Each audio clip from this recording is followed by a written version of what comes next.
महानगरपालिका निवडणुकांचं बिगुल वाजलंय आणि आज या निवडणुकीचा पहिला महत्त्वाचा टप्पा जो असतो, तो म्हणजे आरक्षण सोडतीचा. तो टप्पा पार पडलाय. आरक्षणाच्या सोडती जाहीर झालेल्या आहेत आणि त्यामुळे इच्छुक आता गुडघ्याला बाशिंग बांधायला तयार झालेत. पिंपरी चिंचवड महानगरपालिका, जो कधीकाळी राष्ट्रवादीचा बालेकिल्ला होता आणि याच बालेकिल्ल्यावर आता मागील अनेक वर्षांपासून भाजपची सत्ता आहे, एकहाती सत्ता आहे. मात्र आज झालेल्या आरक्षणाच्या सोडतीमुळं नक्की आगामी काळात होणाऱ्या निवडणुकांमध्ये इथे सत्ता कोणाची येईल, सोडतीचा फायदा आणि फटका कुणाला बसेल आणि त्याहूनही महत्त्वाचं म्हणजे राजकीय खेळ्या काय खेळल्या जातील. 2017ला जे राजकीय तडजोड करून थांबले होते, त्यांना आता यावेळेस निवडणूक लढवायची आहे आणि त्यामुळं त्यांची मानसिकता जी आहे ती कुणाची हे ऐकायचं नाही, थेट निवडणूक लढवायची अशी आहे. तर या सगळ्याचा परिणाम ज्या ज्या पक्षांनी ही निवडणूक प्रतिष्ठित केलेली आहे, त्यांच्यासाठी आव्हान असणार आहे का? आणि एकूणच या सगळ्या निवडणुकांमध्ये ज्या चुरशीच्या लढती होतील, त्या कोणत्या असतील? या शहरातले माजी महापौर, स्टँडिंग कमिटी चेअरमन, विविध पक्षाचे शहराध्यक्ष यांना आपला पॉलिटिकल कम्फर्ट झोन सोडून बाहेर प्रचार करावा लागणार आहे का? ते आज काहीसं चित्र स्पष्ट झालंय आणि या चित्राच्या आधारे एकंदरीत होणारी निवडणूक कशी असेल जाणून घेऊया. माझ्यासोबत आहेत या शहरातील ज्येष्ठ पत्रकार, राजकीय विश्लेषक अविनाश चिलेकर सर. सर, स्वागत आहे न्यूज 18 लोकमतमध्ये. खरं तर मागील अनेक दिवसांपासून आपण या सगळ्या निवडणुकीची वाट पाहत होतो, आपणही आणि या शहरातला नागरिक आणि खास करून जे राजकीय उमेदवार आहेत, ज्यांना निवडणूक लढवण्यासाठी ते वाट पाहत होते. कारण की 9 वर्षाचा काळ खूप मोठा असतो. मला वाटतं 8 ते 9 वर्षानंतर ह्या निवडणुका होत आहेत. हे आता स्पष्ट झालं आहे का की निवडणुका वेळेत होतील? आज ज्या पद्धतीने निवडणूक आयोगाने राजकीय आरक्षणाची सोडती जाहीर केल्या, हे टप्पा महत्त्वाचा होता का? काय आजच्या एकंदरीत सोडतीबद्दल तुमचं विश्लेषण आहे? तर तुम्ही म्हणता ते बरोबर आहे. 9 वर्षाने निवडणूक, आता 2017ला निवडणुका झाल्या, 2017 पासून 22 पर्यंत निवडणूक झाल्या. त्यानंतर 17 पासून पुढे जे प्रशासकीय राजवट म्हणजे आता 4 वर्ष या फेब्रुवारीमध्ये पूर्ण होतात आणि निवडणूक आपल्या साधारण जानेवारीच्या दरम्यान होतील, म्हणजे 9 वर्ष पूर्ण झाले. 9 वर्ष कार्यकर्ते निवडणुकीच्या प्रतीक्षेत होते. त्याच्यामुळं आरक्षणची सोडत आजची जी आहे त्यांच्या दृष्टीने अत्यंत महत्त्वाची असते. सुरुवातीचा टप्पा असतो तो मागचा प्रभाग रचनेचा. प्रभाग रचना कशा पद्धतीने होती याच्यावरती अर्ध्याधिक लोकांचं भवितव्य निश्चित होतं. नंतर 25 ते 30% लोकांचं भवितव्य हे आरक्षण सोडत कशी आहे याच्यामध्ये निश्चित होतं. प्रभाग रचनेमध्ये काही लोक बाद झाले, त्यांनी नाद सोडून दिला. आता आरक्षण सोडतीमध्ये सुद्धा आपल्या या शहरापुरतं बोलायचं म्हटलं तर 32 प्रभागामध्ये 128 जागा आहेत. 20 अनुसूचित जातीच्या आहेत, 3 ज्या आहेत अनुसूचित जमातीच्या आहेत आणि साधारण मला वाटतं 34 ह्या ओबीसी आरक्षणाच्या आहेत. असं एक साधारण आरक्षण आहे. 50% प्रमाणे 64 हे महिलांसाठीचे प्रभाग राखीव असतात. आरक्षण सोडत झाली, प्रत्येकजण त्याच्यामध्ये स्वतःसाठी सोयीची कोणती जागा आहे ते पाहतो. याच्यामध्ये काही रथी महारथींची अडचण झाली, कारण कसं आहे की प्रत्येकजण आपल्या सोयीनुसार आपल्या प्रभागातील आरक्षण आपल्या अ, ब, क, ड ह्याच्यामध्ये प्रत्येक प्रभागामध्ये 2 महिलांसाठीच्या जागा ह्या कंपल्सरी असतातच. त्याच्यामध्ये महिलांसाठी असतात, पण एखादा समजा ओपनचा उमेदवार असेल, ओपनची जास्त स्पर्धा असते त्याच्यामध्ये, तर त्याच्यामध्ये एक एससीचा आहे, एक एसटीचा आहे, एक ओबीसी महिला आहे, तर त्यावेळेस फक्त एक खुली जागा राहते. खुली म्हणजे तुम्ही म्हणताय की ओपन मधनं ज्यांना लढता येईल, सर्वसाधारण, त्याला सर्वसाधारण म्हणतो आपण. साधारण 32 मध्ये 5 प्रभाग असे आहेत की तिथे फक्त 2-2 ओपनच्या जागा आहेत खुल्या. बाकी सर्व 32 प्रभागामध्ये इथून तिथून आरक्षण आहे. त्याच्यामुळे आपण ते एससी, एसटी, ओबीसी हे आरक्षण आहेत, महिला आरक्षण आहेत. काही लोकांची कुचंबना होते. मग या अशा परिस्थितीमध्ये प्रत्येकजण आता मार्ग शोधतो. यापूर्वीच्या काळी मी पत्नीला निवडणूक रिंगणात उतरवणार नाही किंवा राजकारणात आणणार नाही असं म्हणणारे रथी महारथी शेवटी पर्याय म्हणून पत्नीला तिथे राजकारणात उतरवतात. ज्या लोकांना माहिती आहे त्या लोकांनी पती पत्नी दोघांनी मिळून तयारी केली आहे की जे होर्डिंग, पोस्टर्स किंवा लोकांच्या घरी परिचयपत्र दोघांचे मिळून पाठवलेले असतात, ते लोक तयारी करतात.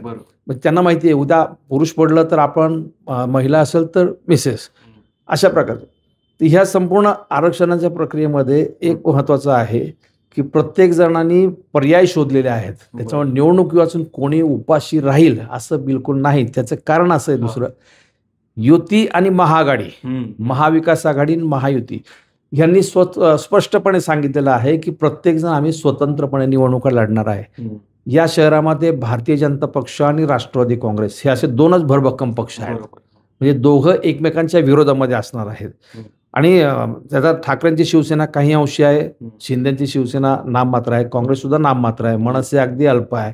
आपचं म्हणाल तर त्याचं समीकरण काही कुठे दिसतही नाही तसं. म्हणजे असं साधारण चित्र परिस्थिती आहे.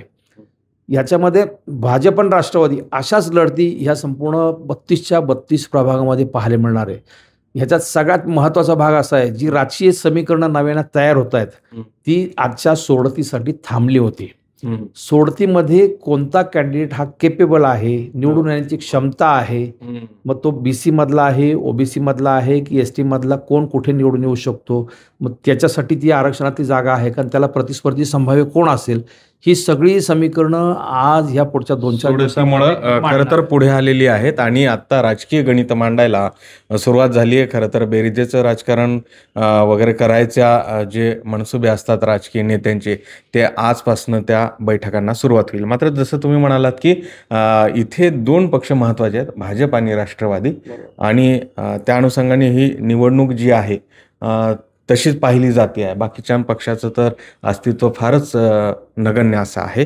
परंतु सोडतीच्या बाबतीत आज बोलूया आपण. शहरामध्ये एकूण 32 प्रभाग आहेत, 128 नगरसेवक निवडून सभागृहात जातील आणि 17 लाख मतदार जे आहेत ते आपल्या मतदानाचा हक्क बजावतील.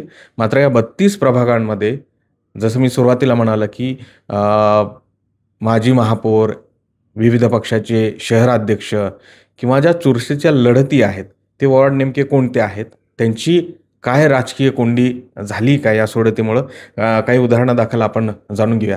खरं तर शहरातले जे पक्षाचे दिग्गज नेते आहेत, म्हणजे तुमचा सभागृह नेता असेल, स्टँडिंग चेअरमॅन असतील, शहराध्यक्ष आहेत, तर या काही प्रातिनिधिक स्वरूपामध्ये त्यांची काही कोंडी झाल्याचं दिसतं आहे का?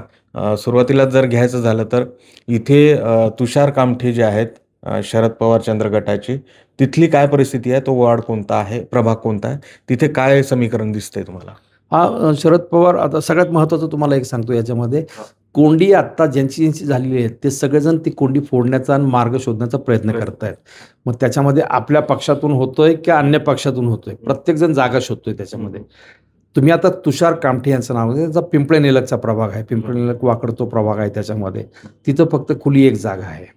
त्याच्यामुळे तिथं चुरस असणार आहे हे याच्याशी वादच नाही. एकच सर्वसाधारण जागा आहे, त्याच्यामध्ये बाकीच्या इतर म्हणजे SC नंतर OBC आणि महिला अन्य 3 जागा आहेत त्याच्यामध्ये. ह्याच्यामध्ये तुषार कामठेंच्या बरोबर तुषार कामठे आता आहेत राष्ट्रवादी काँग्रेस शरदचंद्र पवार गटाचे उमेदवार. या शहरामध्ये समीकरणं नव्याने जी तयार होऊ पाहत आहेत, जवळपास ती फायनल झाली आहेत. त्याच्यामध्ये अजित पवारांची राष्ट्रवादी आणि शरद पवारांची राष्ट्रवादी ही एकत्र येते. ती कशासाठी की भाजप हा आमचा समान शत्रू आहे. जरी राज्यामध्ये अजित पवार आणि देवेंद्र फडणवीस हे सत्तेत एक असले, मांडीला मांडी लावून बसत असले, तरी महापालिका ॲट एनी कॉस्ट ताब्यात घ्यायचीच असा अजित पवारांचा चंग आहे. 2017चा जो पराभव झाला तर पराभवाचा वचपा काढायचा, मग त्यासाठी वाटेल ते झालं तरी मी करणार असं परवा त्यापेक्षा यांच्याशी हात मिळवणी केलेली बरं. म्हणजे जिल्ह्यातही तेच परिस्थिती असे, अजित पवारांना हा गड सांभाळायचा आहे. अगदी भाजपचं एक धोरण आहे की पुणे जिल्ह्यामध्ये शरद पवार किंवा अजित पवार हे जे समीकरण आहे ते कायमचं मोडीत काढायचं. त्यासाठी भाजपने अजित पवारांची ग्रामीण भागातली जी सगळी त्यांची आता थोडक्यात आस्थापना आहेत, सहकारी साखर कारखाने असू द्या, दूध संघ असू द्या, जिल्हा बँक असू द्या, तिथले रथी महारथी अजित पवारांचे उजवे डावे जे आहेत ना ते गळाला लावलेले आहेत. म्हणजे अजित पवारांना हे लक्षात आलं की आपल्या सगळ्या बाजूंनी पंख छाटायचं काम भाजप करतंय, की जेणेकरून हा जो कायमचा ह्या पुणे जिल्ह्याचा 7-12 हा पवारांच्या नावावरती ते कायम पुसून टाकायचं. पुणे आणि पिंपरी चिंचवड या दोन्ही महापालिका कोणत्याही परिस्थितीत ताब्यात घ्यायच्याचा असा फडणवीसांचा आदेश आहे. आणि त्याही पुढे यावेळेस ॲट एनी कॉस्ट पुणे जिल्हा परिषद ही भाजपचीच असली पाहिजे, जिल्हा परिषद भाजपचाच असला पाहिजे असा त्यांचा संदेश आहे. आणि त्या ह्याच्यातून भाजप आणि संघ RSS हे अगदी जीवापाड प्रयत्न करत आहेत. आणि अजित पवारांचे जे जे हिरे आहेत, जे त्यांच्याशी बोलतात, ज्यांच्या थोडक्यात गुडबुक मधले आहेत, त्यांच्या कोर टीम मधले आहेत, ते सगळे एक टिपतात. आणि ह्याची खबर अजित पवारांना ती सगळी जाण झाली बरं. की राव हे असं झालं तर आपलं इथलं सगळं नेस्तनाबूत होईल. म्हणून अजित पवारांनी दुसरा पर्याय शोधला आणि शरद पवारांची राष्ट्रवादी या जिल्ह्यामध्ये अजित पवारांच्या इतकाच शरद पवारांना मानणारा सुद्धा जुना वर्ग फार मोठा आहे. बरोबर. पिंपरी चिंचवड जर ताब्यात घ्यायचं असेल तर दोनही राष्ट्रवादी काँग्रेस अजित पवारांची आणि शरद पवारांची ह्या दोन्ही एक झाल्या तर भाजपला इथे फार मोठ्या प्रमाणावरती शह बसू शकतो. तसंच तो पुण्यामध्ये बसू शकतो. पुणे शहर जर सोडलं तर पुण्याच्या ग्रामीण भागामध्ये पुण्याचा जो आजूबाजूचा गाव परिसर आहे, जी गावं समाविष्ट झालेले, तिथं आजही पवारांचं वर्चस्व आहे. जिल्ह्याच्या ग्रामीण भागामध्ये आजही नाही म्हटलं तर दोनही पवारांचं शब्द चालतो. भाजपचं तसं तिथं विशेष ग्रामीण भागामध्ये काही नव्हतं. ह्या दोन्ही शहरं सोडली तर शहरीकरणात. पण आता हळूहळू भाजप तिथे पाय पसरते. खरं तर ही राजकीय अपरिता दिसत असली की दोन्ही राष्ट्रवादीच्या गटांना एकत्र यावं लागते निवडणुकांमध्ये, तरीही त्याचा श्रेय मात्र भाजपला बसेल असं तुम्ही म्हणतायत. पण त्रांगडा आहे की मग राष्ट्रवादीमध्ये देखील चुरस होऊ शकते. आता तुम्ही सांगत होता तुषार कामठे यांच्या वॉर्डाचं समीकरण, किंवा पलीकडे पुढे गेलो वाकडमध्ये तर राहुल कलाटेच्या, तर दोन्ही राष्ट्रवादीलाही त्याचा काही पेच निर्माण होऊ शकतो एकत्र आल्यानंतर. तो काय आहे? आता त्याच्या तुषार कामठे हे पिंपरी वाकड हा जो प्रभाग आहे त्याच्यामध्ये खुली एक जागा आहे. नंतर बाकी महिला, ओबीसी आणि एससी ती आहेत त्याच्यामध्ये. तिथे दोन्ही राष्ट्रवादी एक झाले. पूर्वीचं समीकरण कसं होतं की जर राष्ट्रवादी एक नसती तर राहुल कलाटे हे शरदचंद्र पवार गटाच्या राष्ट्रवादीच्या आहेत आणि मयूर कलाटे त्यांचे चुलत बंधू, सख्खे चुलत बंधू हे अजितदादांचे आहेत. दोघं एकमेकाच्या विरोधात ठाकले असते. परंतु आता हे दोनही राष्ट्रवादी जर एकत्र येणार असतील आणि तशी जर त्यांची तडजोड झाली तर राहुल कलाटे हे शरदचंद्र पवार पक्षाच्या गटाचेच उमेदवार असू शकतील आणि मयूर कलाटे हे त्यांच्या ज्या मिसेस आहेत स्वाती कलाटे, ज्या पूर्वी नगरसेविका होत्या, तिथं ताबडतोब ते 2 जागा तिथं ऍडजस्ट होतात. तो फरक पडतो. तुषार कामठेंच्या बाबतीमध्ये तुषार कामठे हे आता शरदचंद्र पवार गटाचे तिथले उमेदवार आहेत. त्यांची त्याच्यामध्ये कुचंबण होणार आहे. ह्याच्यामध्ये आता पर्याय शोधायचा प्रत्येक जण आपापला प्रयत्न करतो. त्याच्यामध्ये भाजपच्या बाबतीमध्ये सांगितलं तर भाजपमध्ये संदीप कसपटे हे वाकडचे नगरसेवक आहेत. त्यांचं काम पण जबरदस्त आहे.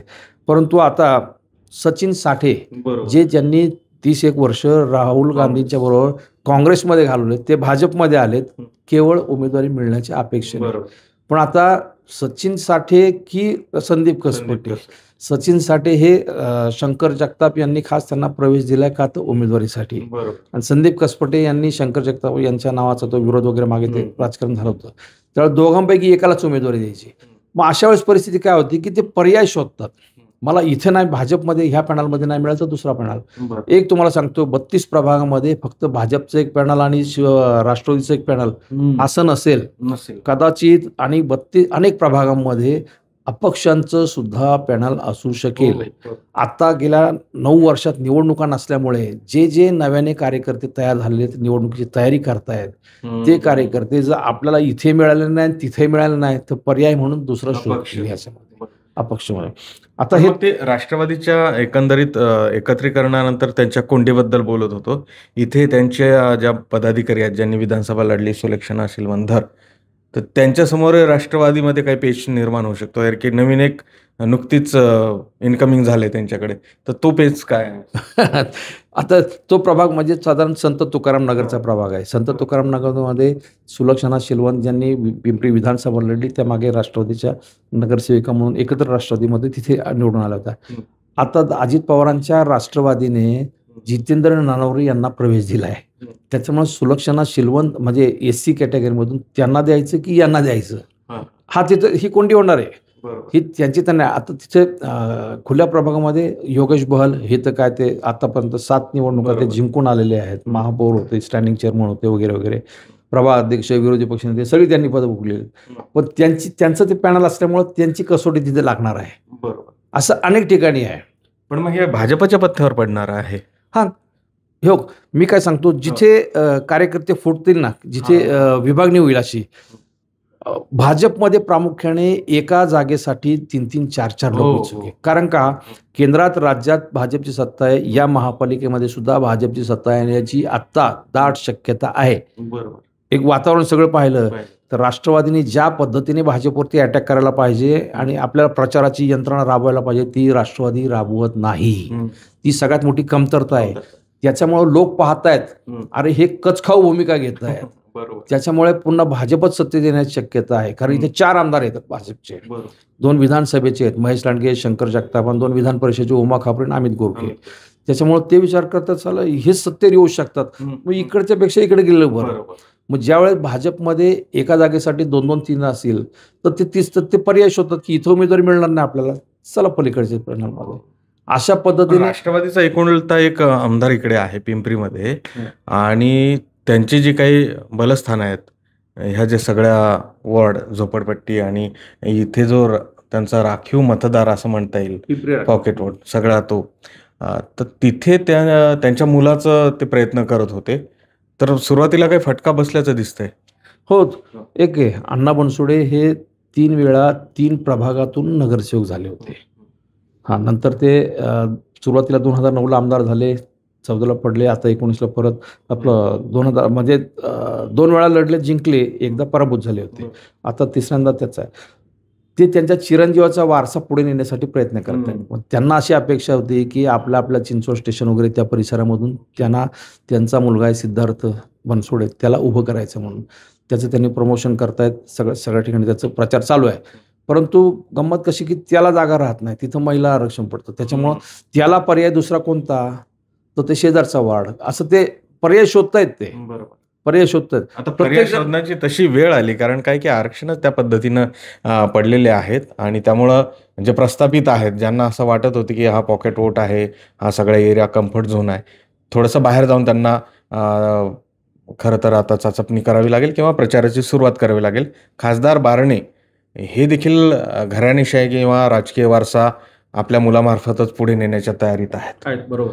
तर तिकडे काय परिस्थिती असेल? नाही, विश्वजित बारणेंना त्यांच्यासाठी तर जागा खुली झालेली आहे, त्याच्यामुळे त्यांना पण एक आहे, थेरगावमध्ये बारणे कंपनी बऱ्याच मोठ्या प्रमाणावरती म्हणजे थोडक्यामध्ये तिथे सिद्धार्थ बारणे आहे, तिथे निलेश बारणे आहेत, महेश बारणे आहेत, विश्वजित बारणे आपण जे चिरंजीव ही आता नव्याने ते रिंगणात उतरत आहेत.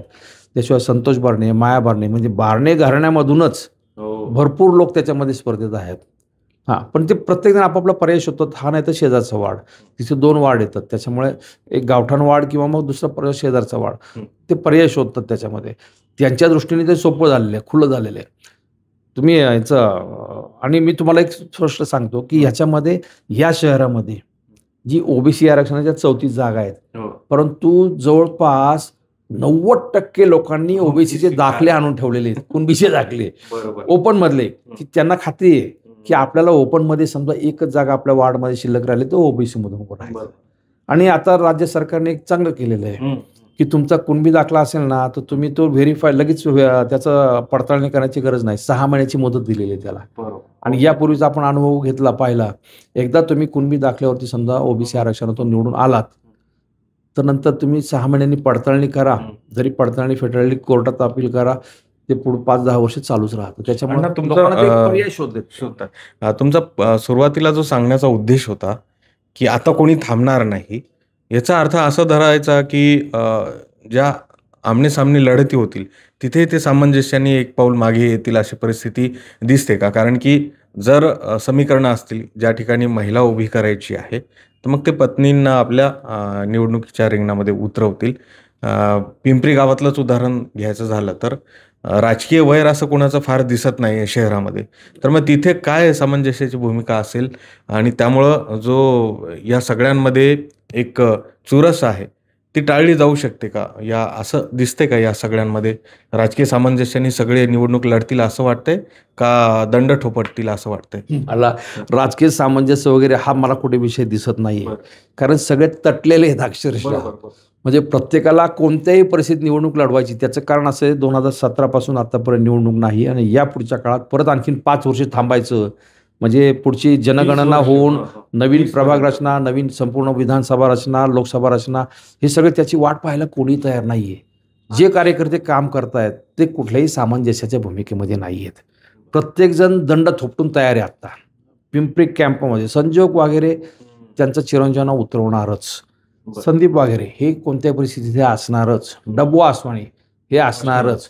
तर प्रत्येकजण सोय पाहतो की आपण कोणत्या पद्धतीने राहायचं, ओबीसी मधून राहायचं, खुल्यामधून राहायचं, की मिसेसला महिला म्हणून तिथं उभं करायचं, हे प्रत्येकजण आपापली सोय पाहतो. आणि खास करून समाविष्ट गावांचा विकासाचा जो मुद्दा आहे तोही खूप गाजतो आहे, किंवा बोपखेल आणि त्या परिसरामध्ये जरा शहराच्या लांब असलेली उपनगरं आहेत, तर तिकडे काय परिस्थिती असणार आहे?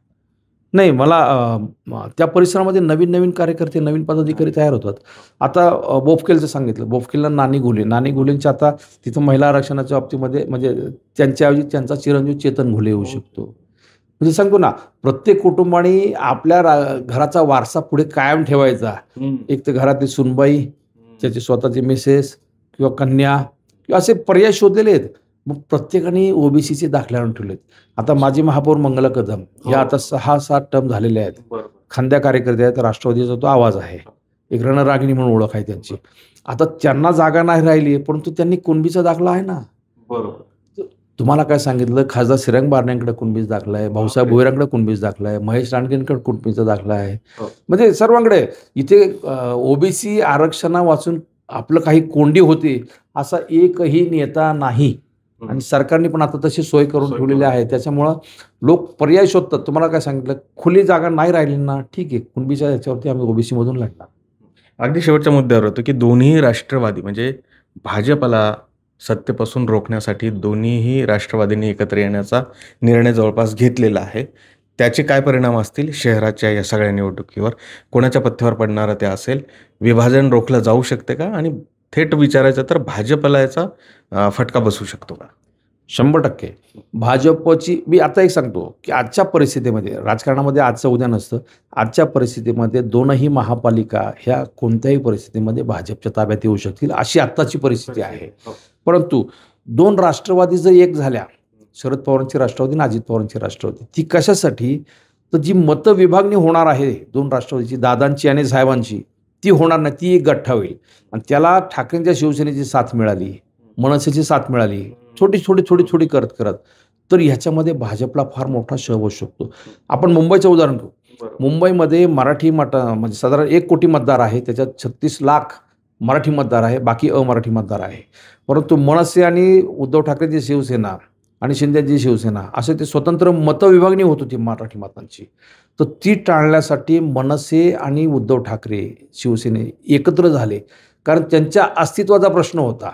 जर ते एकत्र नसते झाले तर त्यांचं अस्तित्व सुद्धा संपलं असतं मुंबईमध्ये, आणि मुंबईमध्ये त्यांचा प्राण आहे. त्याच पद्धतीने पुणे जिल्ह्यामध्ये, पुणे शहर, पिंपरी चिंचवडमध्ये शरद पवारांचं इथलं राजकारण हा त्यांचा प्राण आहे. जर तो प्राण काढून घ्यायचा असेल तर भाजप सगळ्या बाजूने प्रयत्न करते, टोचे मारते, त्यांचे सगळे रथी महारथी घेतलेले आहेत. आता शेवटचा प्रयत्न करते. म्हणून दोनही पवार त्यांच्या अस्तित्वाचा प्रश्न म्हणून ते जरी मतभेद असले, जरी ते आरोप प्रत्यारोप होत असले, मागचं सगळं विसरून एक होतील. आता पार्थ पवारच्या प्रकरणामध्ये सुप्रिया सुळेंनी पूर्ण पाठराखण केली. रोहित पवार सुद्धा आता नरमले आहेत. मग थोडक्यामध्ये हे सगळे तडजोडची तहाची बोलणी झालेली आहेत. जागा वाटपापर्यंत त्यांची फायनल चर्चा झालेली आहे, इथपर्यंत माझ्या माहिती आलेली आहे. मुंबईला जी अजित पवारांची परवा बैठक झाली, आढावा बैठक पुणे पिंपरी चिंचवड जिल्ह्याची, त्याच्यामध्ये अजित पवारांचा तो संदेश आहे की आपल्याला दोन्ही राष्ट्रवादी मिळून एकत्र लढायचं. कशासाठी? मतविभागणी टाळायची, भाजपला शह द्यायचा. भाजपला हे फार जड जाऊ शकतं. पुणे पिंपरी चिंचवडमध्ये भाजपची सत्ता लगेच जाईल असा त्याचा अर्थ नाही. परंतु जर हे 2 राष्ट्रवादी एक झाले, त्याला ठाकरेंच्या शिवसेनेची साथ मिळाली, त्याला आणखी बाकी मग छोटे मोठे इतर बाकी आहेत भाजपचे विरोधक, ती जर साथ मिळाली तर मात्र भाजपला ते थोडाफार बरोबरीत का होईना सामना होऊ शकतो तसा. आणि याच्यामध्ये आप म्हणाल तर आपची ताकद दोन्ही महापालिकांत फार कमकुवत आहे. मनसेची म्हणाल तर मनसेचे आपल्या पिंपरी चिंचवडला सचिन चिखले, ते एकमेव 2 वेळा नगरसेवक झाले, त्यांचे मिसेस ते वगैरे, ते पुन्हा निवडून शकतात. ते स्वतःच्या कर्तृत्व येतात. मनसे म्हणून ते फार कमी येते. तसं जिल्ह्यामध्ये मनसेचं तितकंसं काही नाही. जुन्नरला एकदा आमदार झाले होते, परत काय तिथं हेच नाहीये. पुण्यामध्ये काही अंशी ताकद आहे. म्हणजे मनसे, आप, काँग्रेसकडे तर पूर्ण जागा म्हणजे उमेदवार पण नसतील जर एकत्र स्वतंत्र लढतो म्हणलं तर. अशी परिस्थिती काँग्रेसची आहे, शरद पवार चंद्र गटाची आहे आणि इतर पक्षांचीही दिसेल की पूर्ण त्यांच्याकडे उमेदवार असतील की नाही अशी शंका उपस्थित होऊ शकते. स्वतंत्र एकत्रच लढले तर त्यांना फायदा आहे. आहे ना. मी तुम्हाला सांगतोय का, शिंदेच्या शिवसेनेचे पिंपरी हो. चिंचवडला जर लढायचं म्हटलं तर बारणे, सुलभाऊ बळे, एक ते सरिता साने, एक 5-6 नावं, जास्तीत जास्त तोंडावर 5-6 नावं येतात. याच्या पुढे ती नावं जात नाही. त्याच्यामुळे त्यांना एक तर भाजपच्या बरोबर राहावं लागेल. स्वतःचं अस्तित्व त्यांचं फार कमी आहे. शरद पवारांच्या राष्ट्रवादी काँग्रेसकडे आहे. तसंच शरद पवारांच्या राष्ट्रवादी काँग्रेसचे उमेदवार म्हणून जर पाहिलं तर जास्तीत जास्त 10 ते 20 नावं निघतील. परंतु जे जुने जाणते लोक आहेत या शहरातले, ते पवारांचे फॉलोअर आहेत. त्याच्यामुळं ती जी ताकद आहे, नाही म्हटलं तर 10-20% ताकद म्हटलं आणि अजित पवारांची ताकद म्हटलं तर त्याचा तो परिणाम होतो. म्हणून ते एकत्र लढतात. ते त्यांची अपरिहार्यता आहे म्हणून ते एकत्र लढतायत. मनसेचं पाहिलं तर मनसेचं चित्र तुम्हाला सांगितलं आहे ते फार कमी आहे. रिपाईची ताकद आता आठवल्यांची रिपाईची ही फक्त भाजपकडे झुकलेली आहे. आता आठवले केंद्रात मंत्री आहेत. परंतु आंबेडकरांचा जो आंबेडकर चळवळीतला दलित वर्ग आहे संपूर्ण वंचितचा, तो मात्र भाजपच्या विरोधात आहे. तो जर महाविकास आघाडीच्या बाजूने झुकला किंवा त्यांना जागा वाटपामध्ये काही तडजोडी झाल्या तर भाजपला आणखीन मोठ्या प्रमाणावरती त्याच्यात ते रोखण्यामध्ये यशस्वी होतील. म्हणजे छोटे मोठे पक्षांचं आपण जर गणित मांडलं ना त्याच्यामध्ये, ती ताकद भाजपच्या विरोधात जास्त दिसते. सगळ्यांचा प्रोग्राम एकच आहे, भाजपला थांबवायचं. आणि त्यामुळं कारण प्रचारातले सगळ्यात महत्वाचे मुद्दे हे जोपर्यंत पुढे येत नाहीत तोपर्यंत भाजपला रोखणं यांना कठीण होणार आहे. जर शरद पवारांच्या राष्ट्रवादीने काय, अजित पवारांच्या राष्ट्रवादीने काय, या शहरातली भाजपची 5 वर्षातली भ्रष्टाचाराची शेकडो प्रकरणं आहेत. 4 वर्षाच्या प्रशासकीय राजवटीमधली शेकडो प्रकरणं आहेत. डेव्हलपमेंट प्लॅनमध्ये प्रचंड करप्शन झालं, 1,500-2,000 कोटीचं. तो नकोय असं नुसतं एकत्र येऊन चालणार नाही यांना, तर हे सगळं उघडं पाडावं लागेल. नैतिकता यांच्याकडे आहे का ती पाडण्याची, हाही खरा प्रश्न आहे. माझ्या प्रश्नावरती भाजपने इथली सत्ता घेतली, बरोबर, किंवा त्या एका मुद्द्यावरती भाजपने सत्ता घेतली अनधिकृत बांधकामाच्या. पण आज तागायत गेल्या 9 वर्षामध्ये अनधिकृत बांधकामाचं एकही बांधकाम ते नियमित करू शकले नाहीत. हे प्रश्न 24 तास पाण्याचा प्रश्न आहे. तो ते करू शकले नाहीत. भ्रष्टाचार मुक्त, भयमुक्त पिंपरी चिंचवड भयमुक्तही नाही आणि भ्रष्टाचार 10 पटीने वाढलेला आहे. तर हे अलीकडचंच उदाहरण आहे आता की पिंपरी चिंचवड पोलीस दलात ते असलेल्या एका अधिकाऱ्याने चक्क 2 कोटीची लाच मागितली. त्यामुळं भ्रष्टाचार कुठे पोहोचला या शहरामधला हे या निमित्तानं कळतंय. या सगळ्या चर्चेचा सार एकच आहे की जेव्हा आरक्षण सोडती जाहीर होतात तेव्हा जी आत्ता चर्चा करत होतो किंवा चिलेकर सर सांगत होते की काय राजकीय गणित मांडायला सुरुवात झाली असेल त्या पक्षाची, तर ती हीच चर्चा आहे किंवा ती हीच गणितं आहेत की प्रभाग वाईज कोणत्या उमेदवाराला कशा पद्धतीनं उमेदवारी द्यायची, काय राजकीय तडजोडी करायच्या, कारण की कोणीही थांबायला तयार नाही. त्यामुळं भाजपची देखील गोची आहे, कारण की भाजपमध्ये इन्कमिंग झालेलं आहे आणि जर नव्यांना संधी द्यायची असेल तर ते 2017 पासून थांबलेत, तर त्यांचं काय. तर हा पेच भाजप समोर आहे. 2 राष्ट्रवादी एकत्र येणार असतील तर त्या दोन्ही राष्ट्रवादीकडे जे मागील 7 ते 8 वर्षापासून मूग गिळून गप्प बसले होते भाजपच्या काळात झालेल्या या भ्रष्टाचाराच्या प्रकरणावर, ते आता बोलण्याची नैतिकता त्यांच्याकडे आहे का, किंवा शिंदेची शिवसेना असेल, मनसे असेल, काँग्रेस असेल किंवा आपसारखे पक्ष देखील आपलं नशीब आजमवतील. मात्र या शहरातला मतदार कौल कोणाला देतो हे आता बघणं महत्त्वाचं आहे. खरं तर घोडा मैदान लांब आहे, परंतु खऱ्या अर्थानं आज रणशिंग फुंकल्या गेलंय आणि एकूणच महानगरपालिकांचा बिगुल वाजलाय. सगळ्याच पक्षांनी पिंपरी चिंचवड महानगरपालिका जी उद्योगनगरीची महानगरपालिका आहे, जी सधन महानगरपालिका आहे आणि सगळ्याच पक्षांसाठी जी सोयीची महानगरपालिका आहे, त्यामुळं या महानगरपालिकेची जी निवडणूक आहे ती प्रतिष्ठेची केलेली आहे आणि म्हणूनच या महानगरपालिकेवर आगामी काळात सत्ता कुणाची येते याकडे आता सगळ्यांचं लक्ष लागलंय. तुर्तास एवढंच. धन्यवाद.